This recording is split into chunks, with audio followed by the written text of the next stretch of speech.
ya CCTV balandi ya radio de Kinshasa mbote ipai biso zolanda biso na Kinshasa na la province nyoso ya République démocratique du Congo ezala pe libanda ya mboka na Bruxelles ezala autour na Afrique du Sud tomoni par exemple libota ya mama Harmonie Kabamba na Afrique du Sud balanda biso mingi na zela internet. Et puis, docteur Mungani, on a à Bruxelles, Jean Kaminga, et puis Vieux Katalay, parce que les Oyo, fidèle, il y a les rendez-vous des auditeurs, famille Poi, na Kikole, et la bande na Yolo, na Motel Fikin, Maman Viviane, Tantine Kapinga, Binouban Sozolanda Bisso, Topesi Binumbote, Tantine Jacques, na Ngiri. Voilà, tout le monde pour kubeta masolo ya mboka, masolo et pesa bidon zela pour intervenir, dossier ya pétition oyo aboutir na départ ya Jean-Marc Abound et zali boko na sujet de kolobela ngolo parce que c'est toujours d'actualité na mboka na biso mingi na Kinshasa na o Italie makambo ya activité parlementaire, rejet ya demande, ya procureur général après la cour de cassation à Senga Kibongoba levé ba président il y a Sénat kasi ba sénateur ba examiner ba monique eza penza na fondement constitutionnel te ba bwakisi bongo nini wana par rapport na ba mileko ya mboka na biso to kolobela mona kati ya émission ya mokolo na lelo kasi boyebi dollar peso matamu mingi mati to kobi ba fonctionner ba bengi biso bazole même bongo to bazole futa ba 100 000 lelo e komi autant. On va faire vraiment $, on a la chance parce qu'il va changer la taux du jour, mais biso, tous toujours nassé, et zo sala malamu te, certainement on va placer mo na katia makamboana, oyo touti koloba émission, les rendez-vous des auditeurs, na ton na lelo il faut tous à la principe na 3 invités, mais jusque là 2 invités bazar déjà na plateau, tous na maître Blanchard Mungobo, azali bongo avocat, puis azali moi qu'on a communicateur, il y a Lamuka, maître Blanchard. Mbote ndeko Jean Médard n'a profité pour nous compter merci les sous pour l'opportunité au PC tu es ba kabola makanisi na ba ndeko ba auditeur pe ba téléspectateur ba zola na tango ya lelo. Maître Blanchard Mongomba, c'est ça? Mongomba. Alors merci deuxième invité nous avons maître Joseph Kajungulu, azali conseiller juridique qui a structure ba bengi pour construire au kamama na mwana mboka Henri Mutombo. Association Ezali alliée à IDPS, parti au pouvoir, maître Joseph Mbote. Mbote de Gomeda, c'est Pelini qui commande la tombe à l'élo, PG Sali, Nekonanga, tous années na plateau. Merci beaucoup. Troisième invité, bon, on a chaise David de Carino Zoa, et j'espère qu'il y a dans Zela, Ezali Aldarish Luboya, Ezali président de la Ligue de Jeunes, il y a un mouvement de libération du Congo. Il faut à Nabiso, j'espère qu'il y a correction de Nabiso dans les minutes qui suivent. Pour le plateau, il y a au grand complaint au prononcer au privé, qui prévu. Voilà. J'ai arrivé finalement, c'est pas facile. Alors, Tozo Bete Masolo, il faut contre Masolo, tu l'ingé na le maître Joseph, tu Utiko Yoka Samuel Liwa, il y a Zouzi, président, il y a tribunal, on va juger beaucoup ma capitale à 100 jours, procès à 100 jours, comme on a qui la fois passé à la fois cette dernière, dossier à Caméré, il y a un dossier de ça, la bengi Raphaël Yangi, à Koufaki, on a 2h du matin à Kinshasa, bateau à la mouki, le long matanga, n'évite à prendre de nouvelles à Montengeni, il y a l'Iwa, il y a José Mounen. Merci, Nico. La banza était.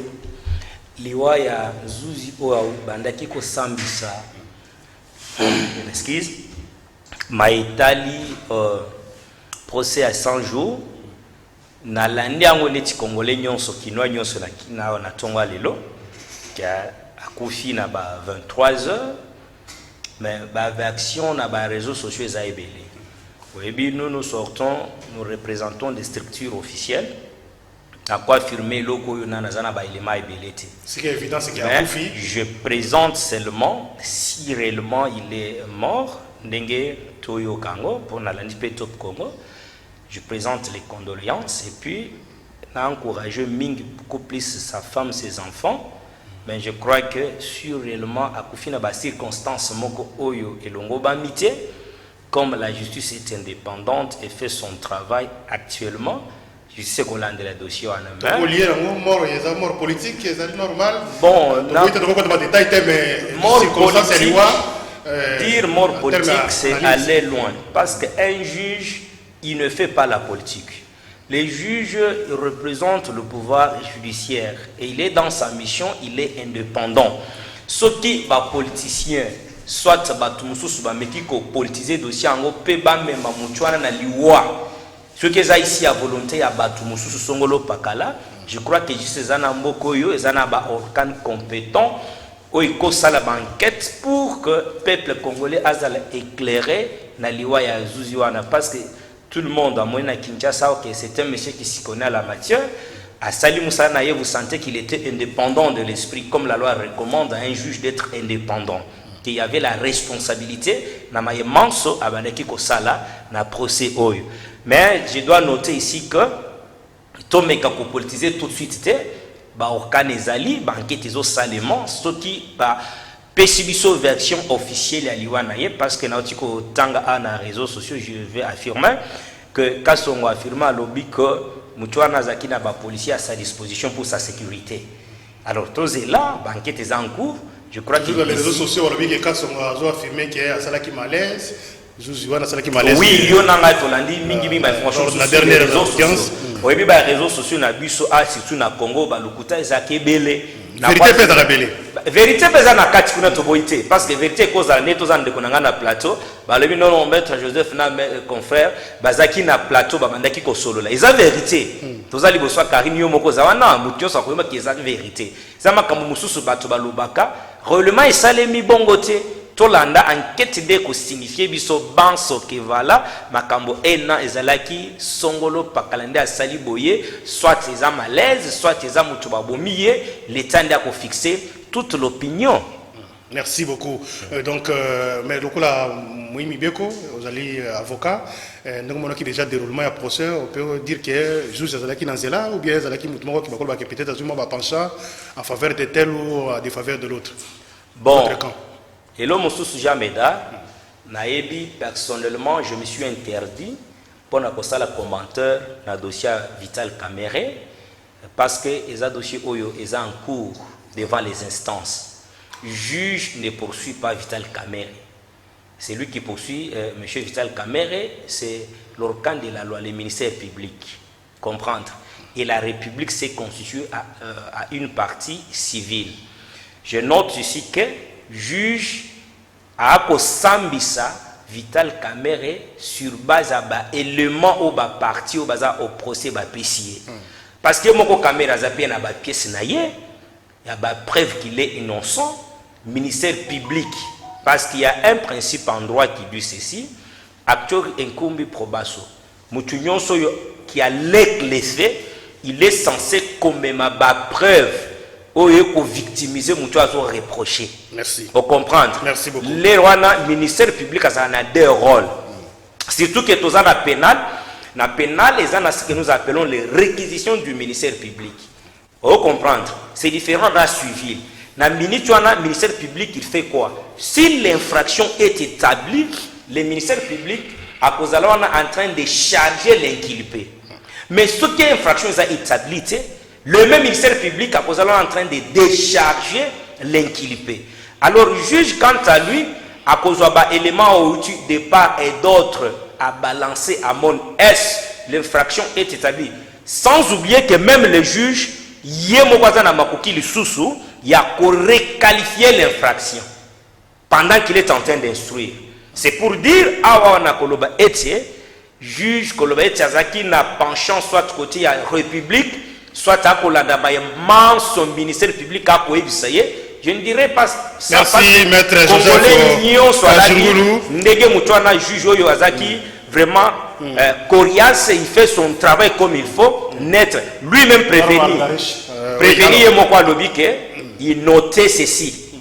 Jean Médard, prévenu, notait lui-même à lobby que Ndengezawana jusque-là, le tribunal faisait son travail correctement. Je ne vais pas là où les juges ont pris le penchant pour nous construire. Merci, maître Joseph. Ce n'était pas le thème principal, tout est essentiel parce que maître Blanchard, Mongomba, Yopé, Liwa, juste c'est normal, Moutakufi, bon, paix à son âme, tout le monde, sans qu'il y ait des détails, tout ça. Vous avez peut-être un commentaire?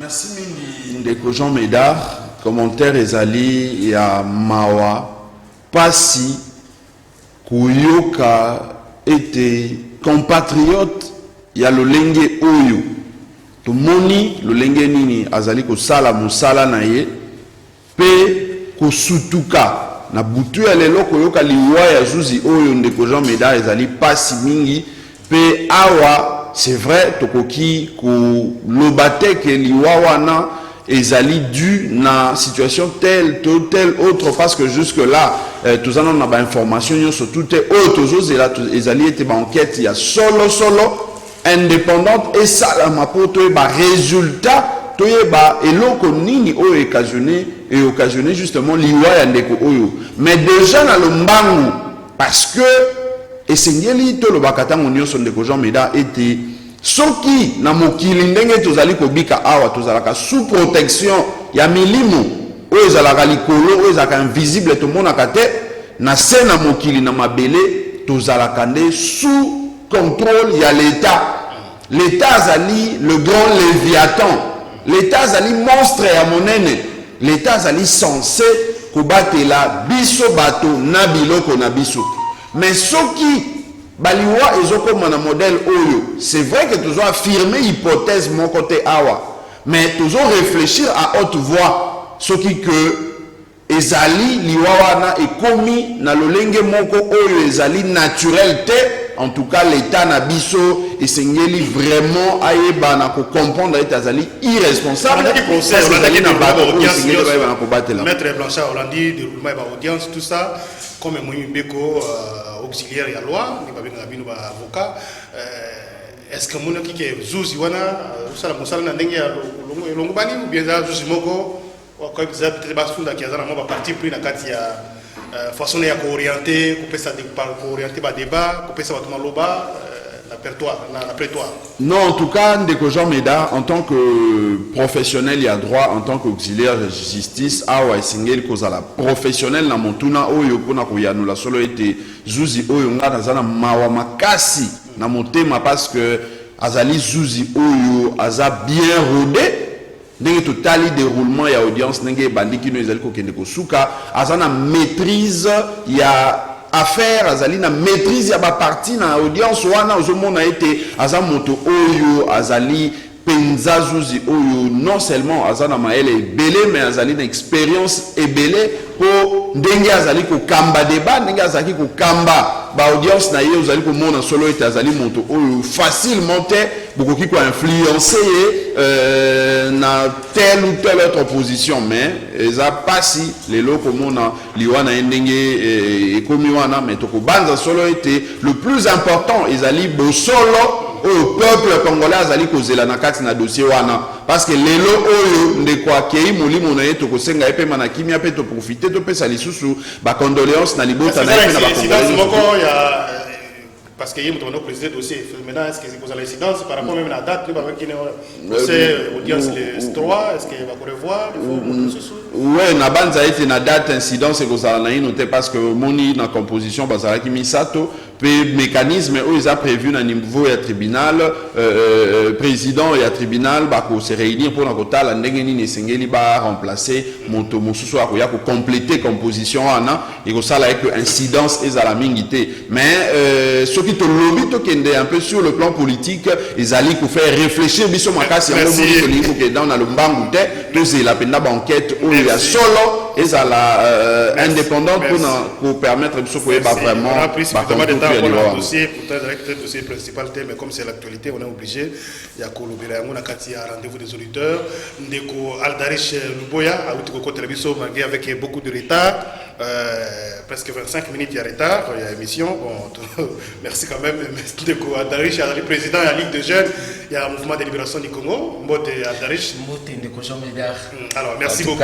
sincères excuses pour un retard la prévoyait qu'il trafic aux à côté donc merci beaucoup.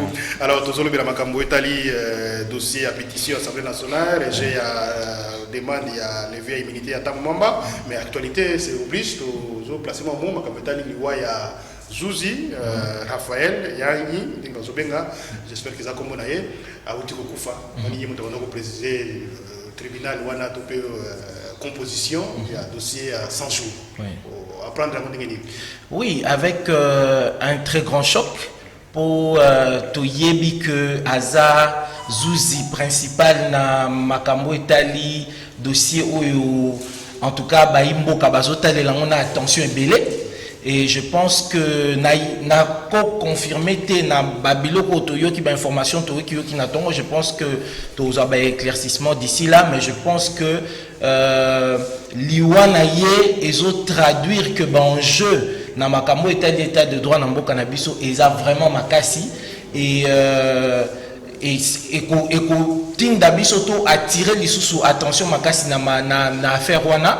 Seulement, on a lingi na loba pour la suite ya procès.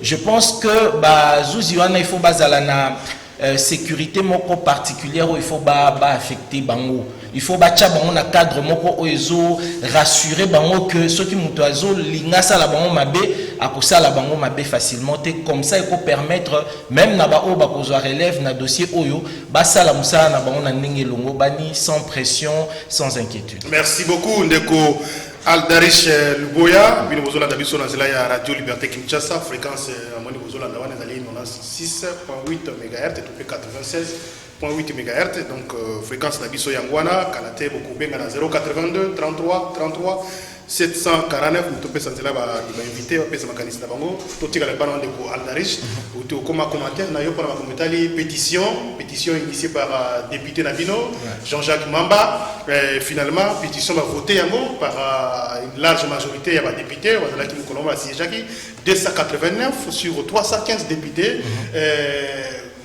Kaboun accueilli finalement l'objectif est ça atteint.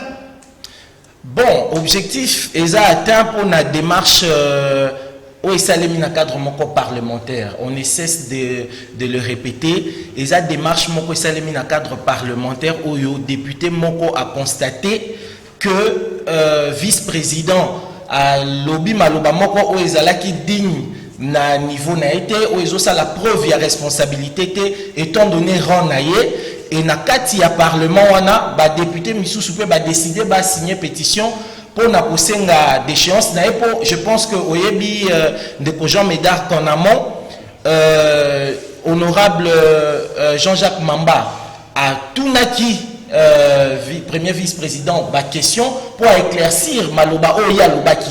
Alors à 2 reprises déjà sans réponse, 3e reprise ba molester assistant naie. Donc et tina qui fait que ba député misusu ba kota na action wana parlementaire ya kosenga d'échéance naie.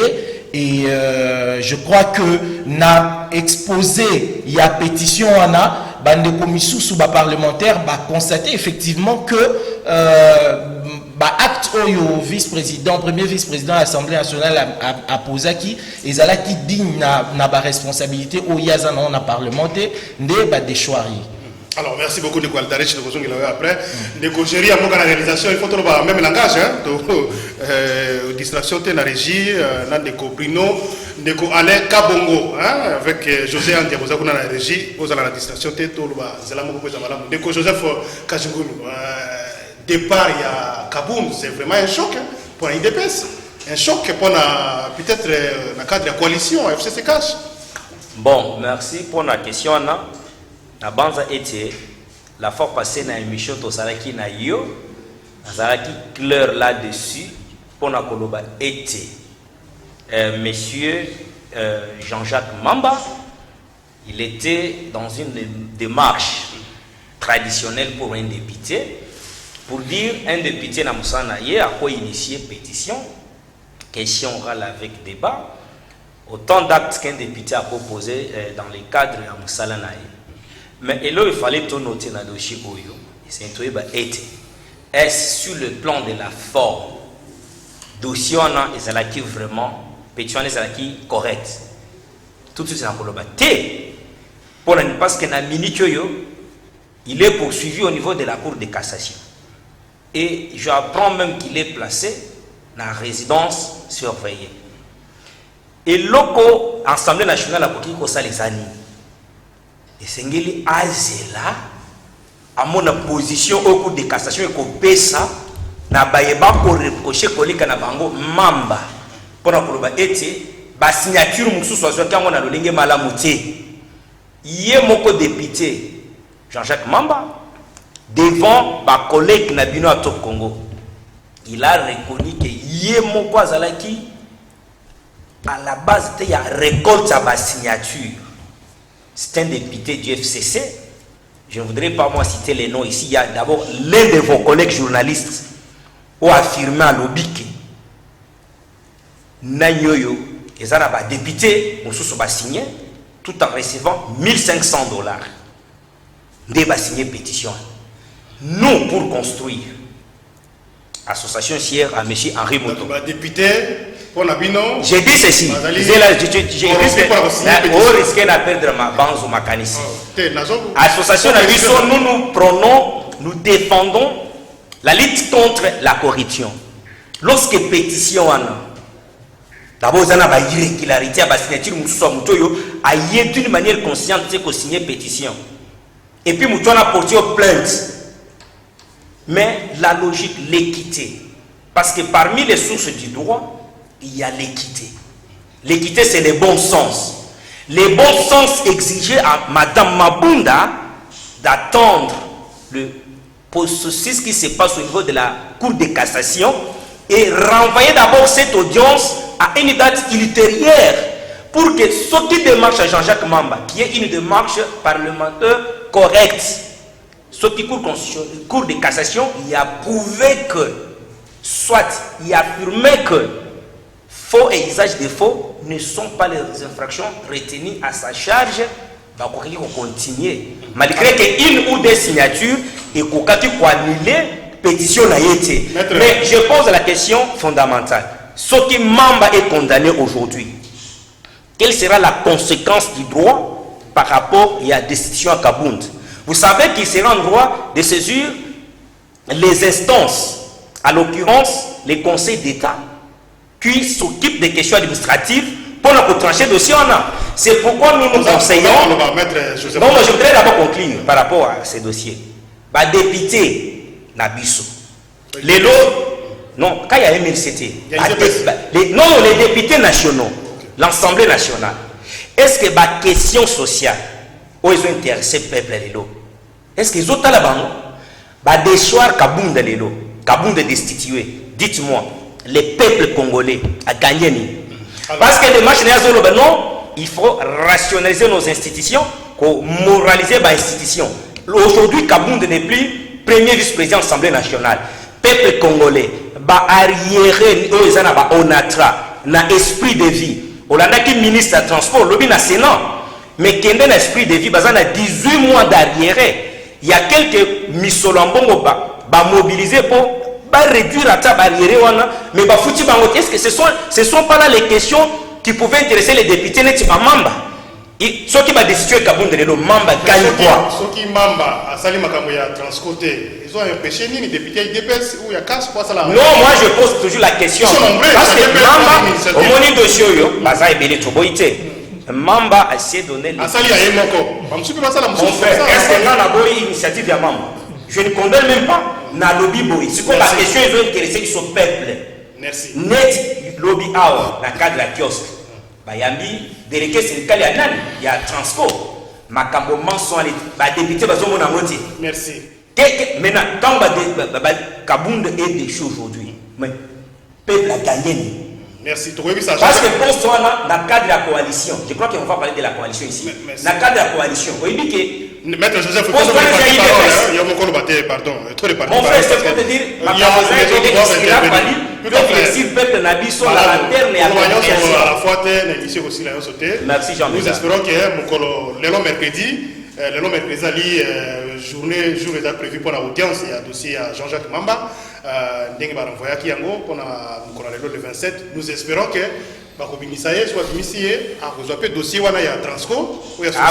Et ce qui intéresse à Mamba, c'est créer des conflits plus contre la crise Attendez. institutionnelle. Mais Makambo est allé à bateau va pogner la circonscription à Kinshasa. Je pense qu'ils sont en train de regretter de ce qu'il fait aujourd'hui. Maître Joseph, au départ, il y a l'émission, il y a supputation, vous avez bloqué, vous avez fait. Donc, j'espère qu'il faut dans la logique. Alors, Maître Blanchard, Mungomba, quel dire l'article 107? Vous allez me dire que le tout aussi ma constitution, sauf Aldarich.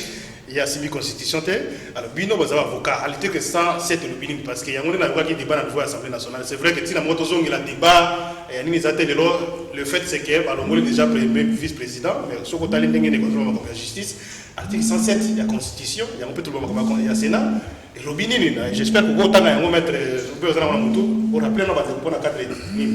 Merci mingi ndeko Jean Médard pour na maloba opesinga mais ali boso na lingi na ino na faire remarquer topé na talisa solo ete ndeko auti kozwa maloba awa na kubanza ete na kozwa même temps de parole na oyo ndeko asili na kozwa pour na ndeko Joseph Bolimbisi pour na kuyeba na ku meka kuyanula na maya lobi parce que moi oyo alobi moi mingi mais bandeko ba téléspectateurs na ba auditeurs ba ebalandi biso ba moni etendeko Joseph a du temps molai pona koluka ko défendre eloko oyo ezali bosolo mais lingi akomisa yango mabe ndeko Joseph tango alobi awa abandi par kotalisa solo ete ezali pétition de Jean-Jacques Mamba a initiaki ezali ko violer forme. Mais tango a continué à kati moko a mi piégé pour na kotali ça a été fort mais tango bosilisi angote et ko rattraper bino moko awa esengeli premièrement te féliciter peut te encourager de Jean-Jacques Mamba pour la vigilance o azali na yango na kati na hémicycle wana quel que soit pour la plupart bazala nommé ba institution na tozali ko reconnaître comme tel mais motonio sobi pa ito zali esengeli ko yeba ko fongola miso.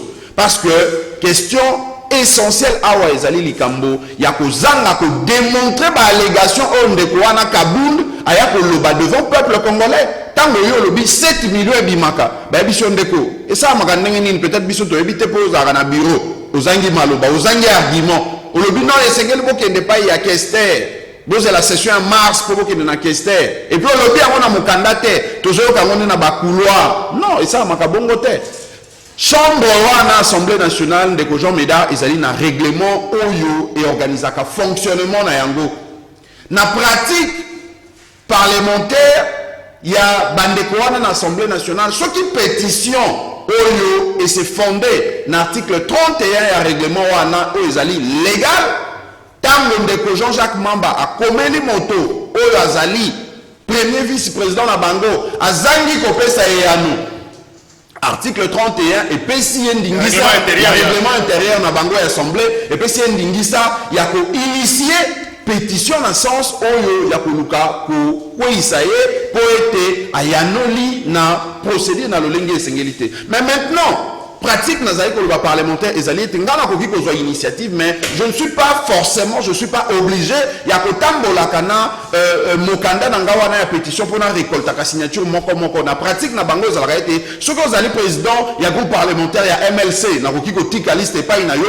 récolter ba signature o ya ba député ya regroupe ya groupe parlementaire na yo soko zali ya IDPS ya PPRD na remettre yango ce qui fait que soki lelo bolobi bo attaquer document na été zali faux ya liboso bokoki règlement intérieur et le biokoki ko kendemba moko pa ya bazuzite et c'est quel possible sa procédure interne règlement wana ezali ko prévoir été commission moko ezala mise en place pour na ko étudier ce qui maé ndeko Mamba azali ko affirmer ko confirmer te ndeko wana mpiana asigna ezali lokuta to o ndeko wana mpiana asali ezali ya solo et yango nde mama mabunda wana asilaki na kosala yango na mikolo eleki ba mettre en place commission wana commission d'ailleurs même avant commission bato batalaki plénière wana parce que ngana talaki yango te parce que ngai naza na résistance toza ko ndima ba institution wana te toli bandeko balobi ete député ya IMC oyo azali na même parti politique na mpiana oyo awangani signature na ye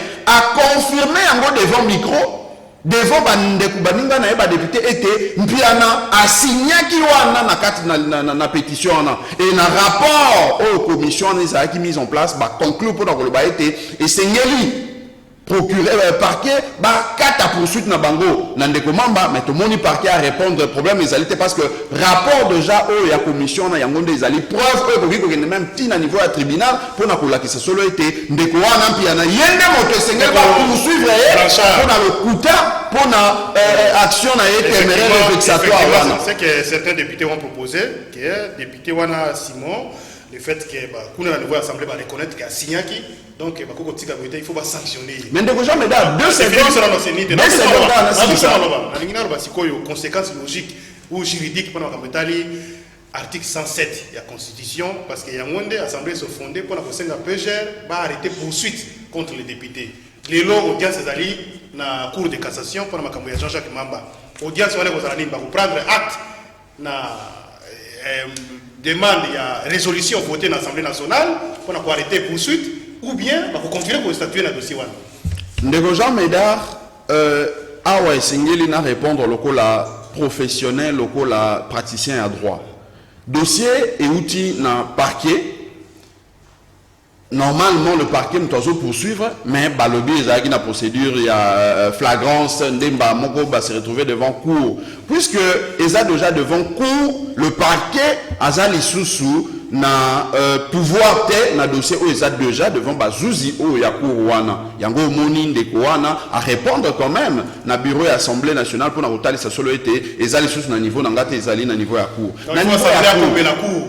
Assemblée na banza été tant que se saisir ba parti ba koya justement parti ndeko Jean-Jacques Mamba ko prouver que la qui se solo été procédure parce que normalement tozali na mboka oyo izali na mibeko ndeko Jean Médard tango dosili si procédure na niveau interne tebo ki ko sauter ba étape te ce qui fait que ba parti oyo bazali ko bunda ba avocat bazali ko bunda pona ndeko Mamba ba ko présenter document ya commission ana pe zuzi akozala obligé à tirer ba conséquence par rapport il y a rapport oyo commission ici na ko établir pour la que ça soit été ba se fonder sur mais on a insisté par rapport à l'article 107 ndeko Jean Médard ngana lingi natali ezali molai na boyi na lia bande kongonga na bango ezali kolobela makambo ya immunité parlementaire. Tout député natanga yango parce que aucun parlementaire ne peut être poursuivi, recherché, arrêté, détenu ou jugé en raison des opinions ou votes émis par lui dans l'exercice de ses fonctions. Na préféré ko suka wana ndeko. Il faut continuer. Non, na préféré ko suka wana parce que na lingi na tali sanano bazuzi na biso. Na lingi na tali sa bazuzi na biso ndeko Jean Médard. Tango bazali ko luka ko créer confusion na notion oyo ya babengi yango balobi notion ya flagrance. Na banza été les sons peu compréhension à notion à flagrance bazuzi esengeli ki bazwa yango na plénière oyo tomoni badéputé ya UDPS basali badestruction méchante babundi babeti makofi kuna flagrance ezalaki nde wana nazalaki kobanza ete lobi nango tolingaki tomona dossier na niveau ya parquet sona esisaki okontinue na linie ya nsima wana mpasi babi ezali na cadre baactivité parlementaire na cadre bainstitution so parlementaire badéputé baso eza na cadre ya institution ekosala eloko moko te j'espère que eza disposition constitutionnelle yango wana tozotalisa arrestation wana ezali arbitre ezali arrestation moko oyo topesa yango confiance président ya ligue de jeunes ya MLC bino bozosatandela nini lelo namoni mokolo bosalaki mokulu makasi bon ezalaki te mokulu te manifestation otanga même déclaration bozosatandela nini lelo Jean-Jacques Mamba il faut isusu babanda sous procédure ya kosamba ou bien automatiquement sur base ya demande ya résolution assemblée nationale batia libanda baarrêté poursuite. Bon, personnellement, Naza déjà juriste, mais je pense que même na makamwetali mbeko na makamwetali bazuzi, ce qui procédure est à respecter et que bako commission tina soukate normalement, parce que même ce qui te côté na logique il y a babengi en flagrance. Même la logique, il y a flagrance. Avant bakanga député, il faut passer une autorisation. Il y a bureau, il y a assemblée nationale et l'autre est salé maquité. Donc normalement, pour ces vices de procédure là, à cause de ces vices de procédure, il faut interrompre le processus. Biso le samedi dernier, to salaki déclaration pour na kosenga que justice ezala instrumentalisée te na makambo ya makambo politique, excusez-moi, na makambo politique, parce que yomoko omoni que flagrance na l'air makambo elekani na air dépôt ya plainte salemi na moment où Bayeko Kanga honorable Mamba d'une manière en tout cas très peu respectable, sans tenir compte de la dignité humaine.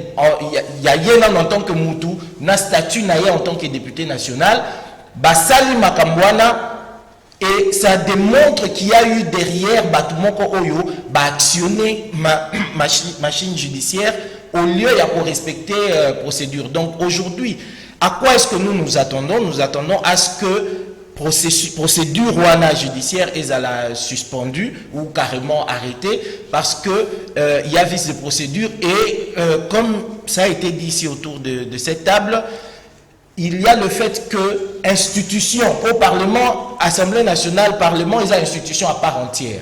Oyo et banaki déjà pour gérer les Kambwana. Et je pense même que résolution to au fait, tout le bango to bengo ba résolution to rapport, il y a commission qui mise en place et démontrer que député qui peut porter plainte à Zana raison pour assigner qui document et puis je voudrais dire quand même des Jean Médard entre bisoto le banasco na mamba politique.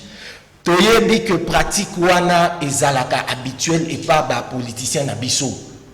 Homme politique na biso wana tozoloba il faut to comme na génération moko ya sika homme d'état pour homme politique na biso mesana na makambo ya ko retirer ka signature. C'est pour ça même que règlement intérieur la législature ezo interdire retrait ya signature. Donc on sait ce qui se passe et normalement vu les éléments que nous avons il faut stopper le kwana. Juste pour atterrir nalina qui n'a précisé awa que MLC, par le truchement, il y a des députés naïs.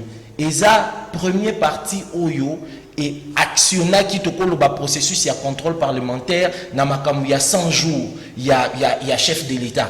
Oyo lelo bakomi bango nyonso 100 jours il faut to landela dossier. Ça veut dire que le MLC et ses députés comme l'honorable Jean-Jacques Mamba baza batu oyo bazotala l'intérêt à peuple liboso. Et bien là bato bazolo ba que Kabound lokola balongoli Kabound est-ce que et si ici problème à Congolais. Mais bon, le fait que Kabound baza na place wana est-ce que si ici problème à Congolais, toi est-ce que yem to aussi ça problème à Congolais? Non. Ce n'est pas parce qu'il y a des problèmes à gérer, des problèmes plus grands, qu'on va tolérer la médiocrité. Donc, ce qu'on tolère la médiocrité, il faut qu'on change Makambo à tous les niveaux. Beaucoup. Et le MLC les a toujours côté à intérêt. Les rendez-vous des auditeurs, ils ont appelé émission Ming Pesa Batotoyo, alors avant de passer le micro, on a bandé quoi bien Gabiso, on va passer le mécanisme Nabango. Dans 1 minute 30, placer mon pour la Makamotali, dossier à Tambo Mama, maître Joseph Kajungulu.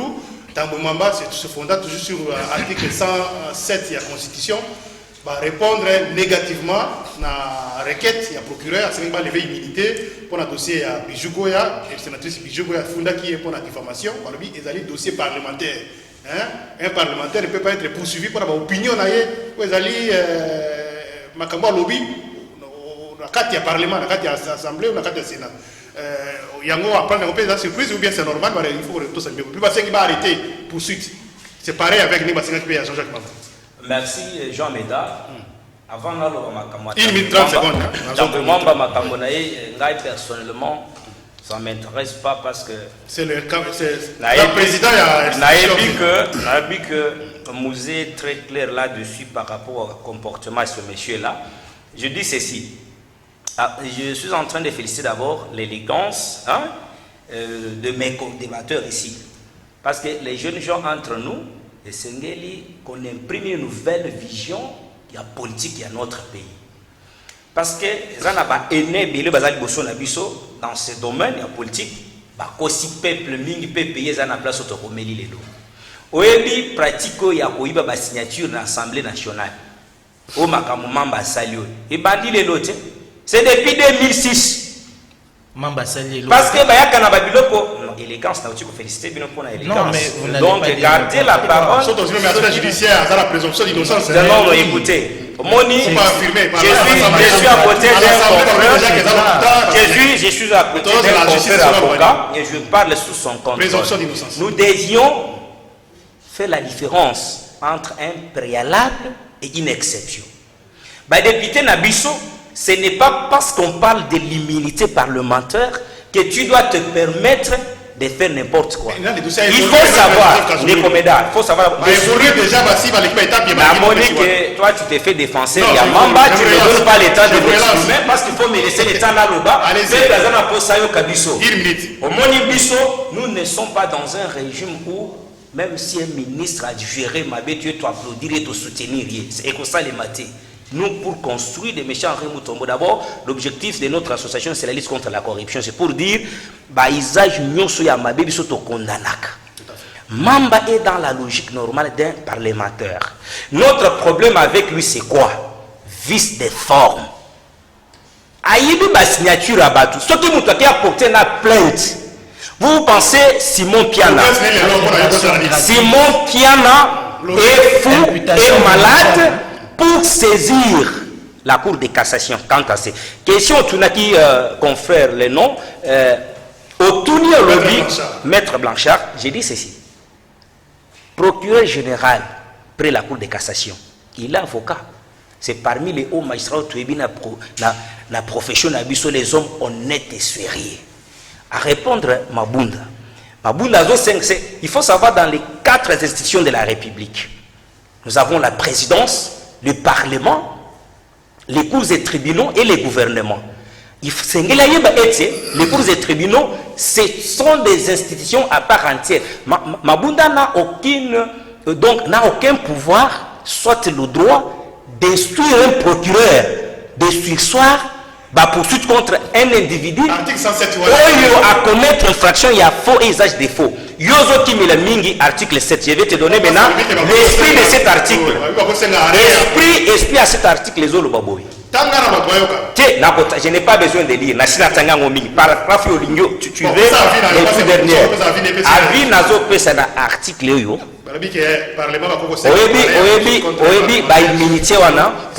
Pourquoi le législateur a pêché sur un député national, soit même provincial? Et ça pour permettre que pendant la plénière, même dans des commissions, à une indépendance d'esprit, de mettre n'importe quel avis sans être contraint. Maintenant, la flagrance. Quand est-ce que Simon a dit que signature n'est pas la liste? C'est quand on est sorti sur les médias avec le nombre à Baïba sur signé. Mais ce qui m'a dit médias, il allait être surpris seulement que liste va déposer sans signature. Pour conclure avec Tabou Mwamba, je sais que là, le procureur a respecté la procédure, ma constitution. Si ceux qui sont sénateurs, ils ont livré Tabou Mwamba. Au début, conséquence ces années. Les mêmes procureurs, violer la constitution. Les mêmes procureurs, il est en droit de saisir la Cour constitutionnelle pour contrôler est-ce que des marches dans l'aïe, ça cadre avec la Constitution, oui ou non. Merci beaucoup. Parce que ça c'est sécuriser les individus au détriment de toute une nation. Et je condamne. Rapidement, parce qu'il y a beaucoup à redire sur ce que Nekwalobi, mais je ne veux pas. Une minute, rapidement. Seulement, je pense qu'Aza juriste, c'est un Aza juriste. Ce n'est pas question d'être juriste. Le bon sens prime. Le bon sens nous interdit de faire des affirmations gratuites et des imputations dommageables. Pour Makambolobi, avec Mamba Yibi, ba signature, c'est très dangereux pour un juriste. Donc,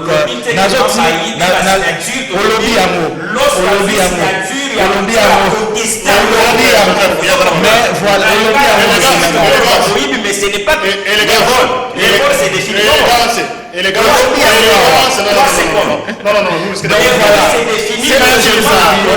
a compris. Au niveau, il y a Makambozo, le Kanana Sénat, Ndeko Jean Médard, c'est que je veux dire, effectivement, sénateur, c'est, au fait, en tout cas, texte, rempart, en fait. Et malheureusement ou heureusement, Mibeko Eza Mibeko, l'air Baché Mibeko Wana, il faut qu'on respecte un mot. C'est ça aussi l'état de droit. Maintenant, au commentaire, on a posé ça là personnellement par rapport, il y a dossier à ton moment, je voudrais que le peuple congolais est là, qualité ya ba dirigeant autozana bango. C'est ça aussi le combat qu'a mené Jean-Jacques Mamba. C'est de dire que tozana ba homme d'état oyo bazo mener bazo poser ba acte oyo na hauteur na bango te ya ba homme d'état. Et c'est ça que nous devons changer. Et le pouvoir revient au peuple yemunto ponaka ba kambi. Donc le peuple doit comprendre que tozana ba kambi oyo baza à la hauteur te, et il faut que nous puissions changer ça pour avoir une nouvelle génération de dirigeants. Adarish Luboya, président de la Ligue des Jeunes, Maître Blanchard, nous avons placé mon bouquet, 1 minute, en tout cas, token na régie. Il y a les bossos dans les guinées. Il y a requête, il y a procureur. Merci de Jean Médard. Nous avons fait constater que le confrère Joseph a été qui biso élégance à mais na moni yemoko akoi na piège joana akoki les sous supporter te tombe ici vérité était à celle affirmation gratuite. Yami balé na constaté parce que nous devons revenir mingi na mamba procédure na mamba ya respect à démocratie à république mais na constaté les sous était bande ko ya IDPS oyo balobaka ete basala 38 ans pour na kobunda pour na respect ya mibeko état de droit démocratique bango bazali bato ya liboso ya ko violer ba principe républicain ba principe démocratique parce que lelo oyo ndeko Jean Médard soki il faut tout constater si vrai que ndeko Jean-Jacques Mamba a usé na ba manière moko ya malonga te pour na kozwa signature ya ndeko Mpiana mais règlement intérieur ezali ko régir chambre wana et prévoir peu ba mécanisme boni pour respecter procédure wana nanu te bokimi mbango na justice c'est que il y a quelque chose au binomo boni reprocher nango boluki parce que vrai ou déçu ya ba carte zanine souci ezalaki et pas ya bande kwa les ko mona ndeko Jean-Jacques Mamba a retiré en tout cas procédure na wana a retiré yango mais seulement eloko bomi bande ko ezali arrogance na orgueil muto eko ici ndeko wana kabundu il faut to lo bayango lolendo esungaka te lolendo wana olioke ndokutana ndeko na yo olo ba ete makambo na lobaki na moni ezaki lokutana lobaki yango na kanda na émotion longola en tout cas pétition na yo to bongisa tozali bandeko na banza ete ndeko Jean-Jacques Mamba azali moto alingaki évoluer avec non c'est un député comme moi mais tant osali lolendo au défier toute une institution au moins 289 voix ont voté contre Kabundu et ça va député à MLCT et ça va député à la Moukate et Zali va député non surtout y compris à UNC y compris monsieur sur IDPS merci merci Lolendo et même Lolendo wana et Zali comme malelo bandeko ya FCC cash va confondre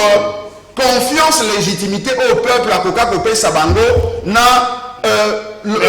koyiba kozua pouvoir na nko o ya peuple bazu yango moni meni justement na résultat oyote bandeko ya FCC baboy kobimisa ndeko tambo momba pona kolakisa na cash ete to pesa ki bino avertissement biso ndo bakolo pouvoir to pesa tambo de Kabundu to kangisi bato mosusu mais o ya biso bakosimba bango te pamba te biso nde tozali ba vrai détenteur ya pouvoir biso nde tozali bakolo pouvoir. Merci beaucoup. Voilà ta casque. Désolé pour nos auditeurs, nos téléspectateurs na biso pour la retard il y a ba appel de Chéri Yamboka. J'espère que mademoiselle de tout la casque c'est bon hein? Son ça va. Oui, Bazana de tout ça va. Alors 082 33 33 749 Maître Joseph Son ça va. OK. Allô bonjour. Allô bonjour. Bonjour papa. Obengi biso api comme on a une question là. Bonjour. Bon, la benji on a Angeli. Oui. La tournée de maître Oazana maître Blanchard. Maître Joseph. Il y a affirmé que Jean-Jacques Mamba a reporté la signature à l'hôpital usage de faux.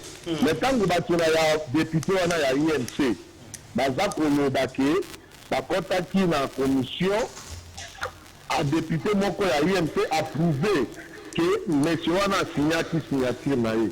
Et puis lobi na émission oyo ya Canal Presse de avocat moko ya IMC affirmati que mutu wana signature. Parce que yaza ko affirmer kaka Jean-Jacques Mamba kali musana na ye qui a reporté la signature à l'hôpital. Est-ce qu'il y a la preuve? Merci. Merci à qui question. 082 33 33 749. Allô, bonjour. 082 33 33 700. Allô, bonjour. Allô, bonjour, Ndeko Jean Mézard. Bonjour. Bonjour, invité, c'est Franck Nalimité. Oui, Ndeko Franck. En tout cas, merci beaucoup. La petite Soso. 30 secondes. Hein? Frère, avocat brillant. Mon Mambote. Je ne voulais pas parler beaucoup. 30 secondes. Les pays toujours pris en otage par les FCC, qu'on les veuille ou pas, tant que le système Kabili fonctionne, on a le changement à mon côté, c'est la souffrance pour le pays. Donc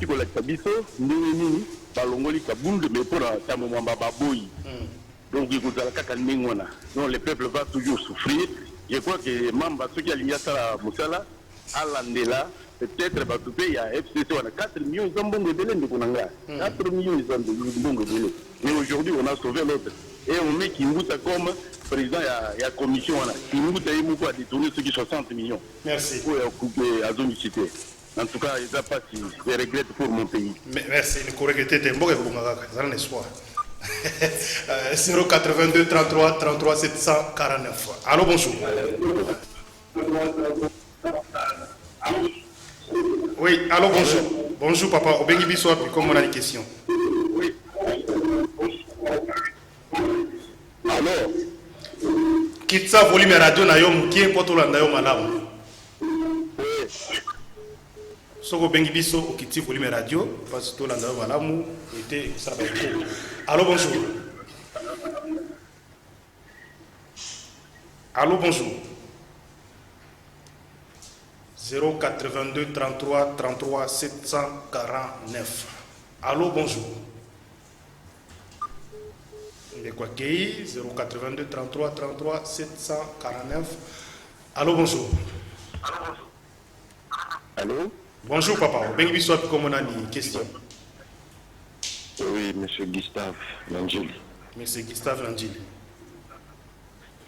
Ok, il y a le bosso, il faut que le Jean-Jacques Mamba soit un député que tous les peuples congolais doivent féliciter. Deuxièmement, dans les colis de poste doivent se rendre compte que ce que nous récoltons aujourd'hui, les alliés Oyo, Bango Balona depuis tout ce temps, dans un soi-disant en opposition. Ils n'ont jamais travaillé pour le peuple. Ils ont travaillé pour leur vente. Alors, on a eu problème dans les alliés. Nous, magistrat Oyo, juge plutôt Oyo, à maintenir Jean-Jacques Mamba la résidence surveillée. Dans le bas, le béconine Oyo, il y a un an où ils ont coupé ça pour pouvoir retenir un député en fonction. Merci. Merci beaucoup. Ok. Base légale, il y a détention, il y a Jean-Jacques Mamba. 082 33 33 749. Allô, bonjour. Allô, bonjour. Oui, bonjour. Bonjour, papa. Bengi biso puis comme on a une question. La bengi na menga. Là, comme on a ngai bunda. Monga fula. Pour ya bateau bazala plateau bazolo bateau batika biloba loba mboka oyo bateau bati pouvoir babanda kolobaka lokola bango soki bapesi bango pouvoir batie kosala oyo ezalaka te tozomona même na justice yango ezaka bien te pour le peuple d'abord papa na ngai oyo mosusu botika koyamba bato yana baloba bido baloba na baplate question na ezali question na ezali na linka lalo baba o baza na plateau baza ba aventurier parce que toyamba banani toyamba banani donc ceux qui peuvent la tabiso c'est vous avez le droit d'intervenir mais il faut respecter ba invité hein parce que tu mayel batiki banda ko baye ko analyser il faut qu'on respecter baba. Allô, bonjour. Question na yo. Bonjour. Bonjour. Comment on fait? Quitte ça volume radio.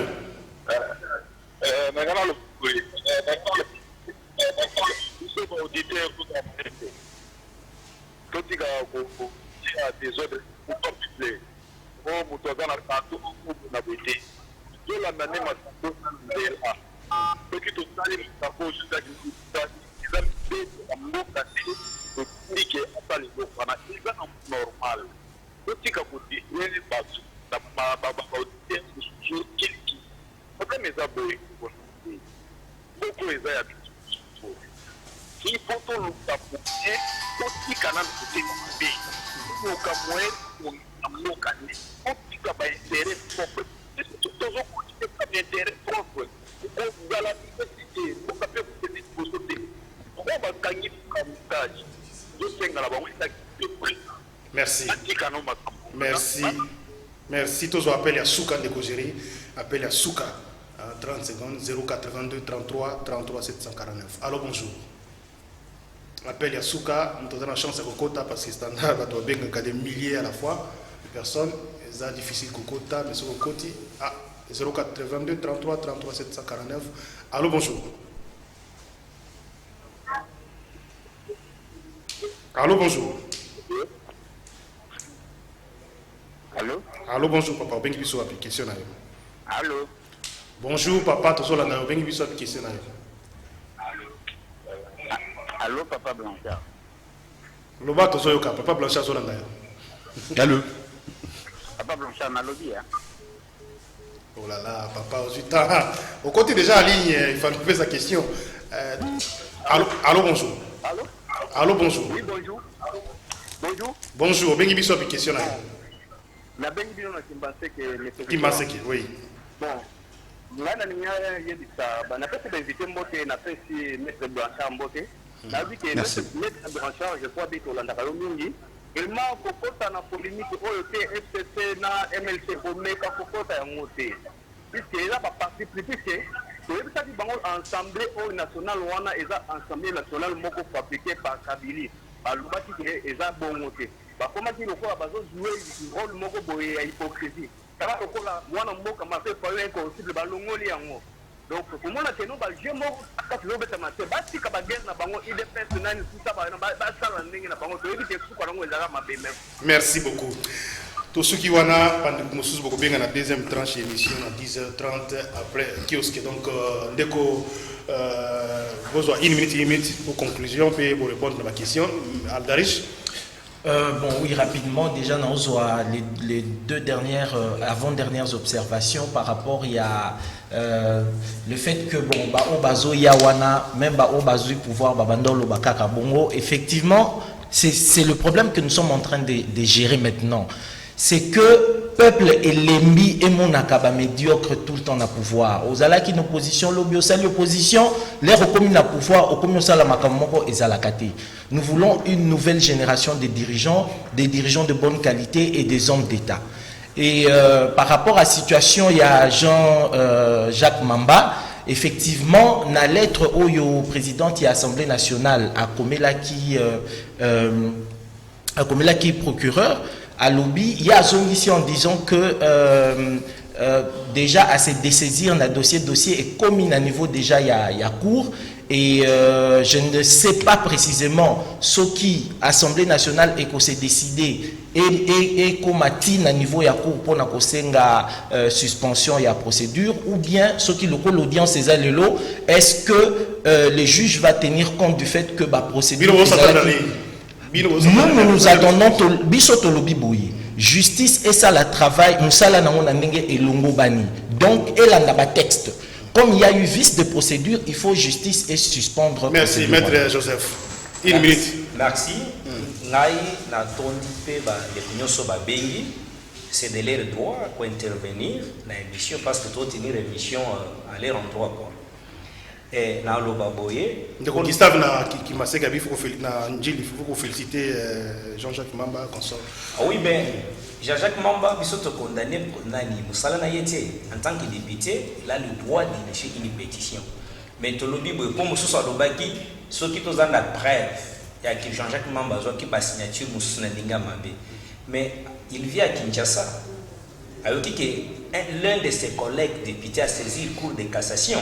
C'est pour dire, pour les députés, on a estimé que la signature n'est pas besoin qu'on a zéla malamouté, après ça qui vraiment a signé par sa volonté.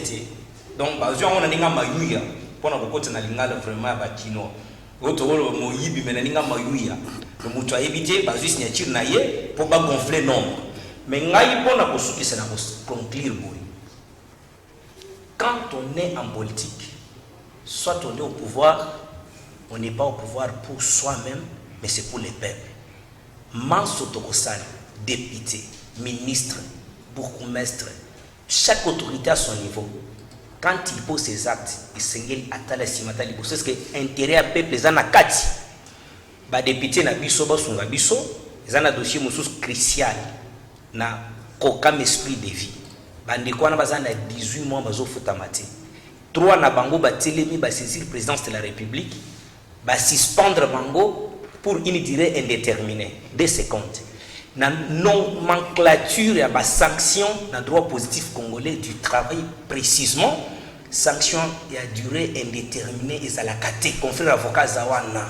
Ministre à transport ou interpellé dans le Sénat lobby, il est en train de consacrer l'injustice et la mégestion aussi à programme esprit de vie. Azuipe Moutuazo géré programme, c'était un agent de l'ANER ou qui a soumis tous les agents sous une prédation au Kolobaté. Merci. C'est pour dire que le sénateur n'est pas un ministre des Transports va poser question. José Makila d'abord, je les félicite. Azaka ministre des Transports a eu place à Tikeli, programme Esprit de vie. Mais Moutou Azawana merci, le message est passé. Message est qui. Merci beaucoup. Effectivement, ministre de la Transport, qui lobby dans le Sénat, dans l'endroit d'ailleurs débat pour la question orale avec débat au sénateur José Makila a adressé Panaye pour la après sa biso état des lieux, évolution, il y a travaux, il y a construction, il y a aéroport modulaire, aéroport international, voilà. Travaux lancés depuis 2 ans, 20 millions ont été débloqués d'abord, il y a l'État, pardon. On a posé beaucoup de questions. J'espère que très prochainement, on va organiser une mission sur Makamboana parce qu'il y a eu beaucoup de questions, même le sénateur qui a toutes les questions, comme pour Makambo, il y a trafic ferroviaire, donc Makambo, il y a ligne, il y a transport, il y a Makambo, train, etc. Alors, évoquer Makambo est très important. Alors, Maître Blanchard, conclusion d'ailleurs, une minute pour tout ça. Merci, Ndeko Jean Médard. Il y a les bosso, n'a qu'à féliciter et qu'à remercier, Bandeko, auditeur, au Nyostou, Babengi, pour intervenir dans l'émission. Il y a un bango, merci.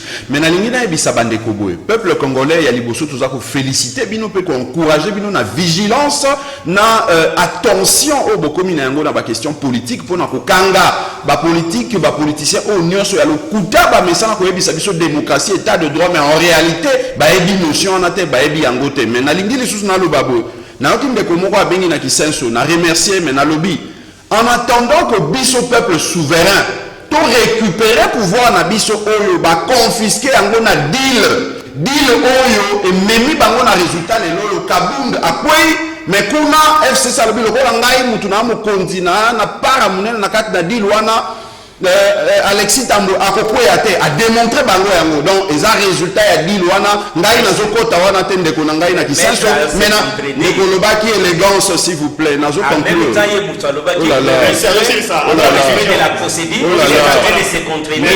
nazo conclure élégance ntote ya kibiso yango na lobi boy en attendant de récupérer pouvoir na biso bana Congo et sengeli to démontrer na peuple que baoyo bakota na bokambi contre volonté na biso na nzela ya deal baza digne te ya kokamba mboka pamba te bayebi ni état de droit ni gestion ya mboka pe bazali bato oyo baza koexcele kaka na incompétence. Voilà pourquoi Jean-Jacques Mamba merci ndenge opermettre ete Kabund apea mpona kolakisa incompétence na ye akende kofanda na merci maître Blanchard Mungumba. Kabund est poursuivi na cour de cassation. Merci. C'est pas qu'il y a un problème. Merci. Résultat à deal. C'était une procédure normale. Résultat à deal. Merci.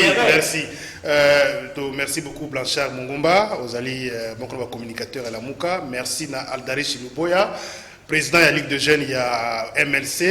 Et merci na maître Joseph Kajingulu, conseiller juridique.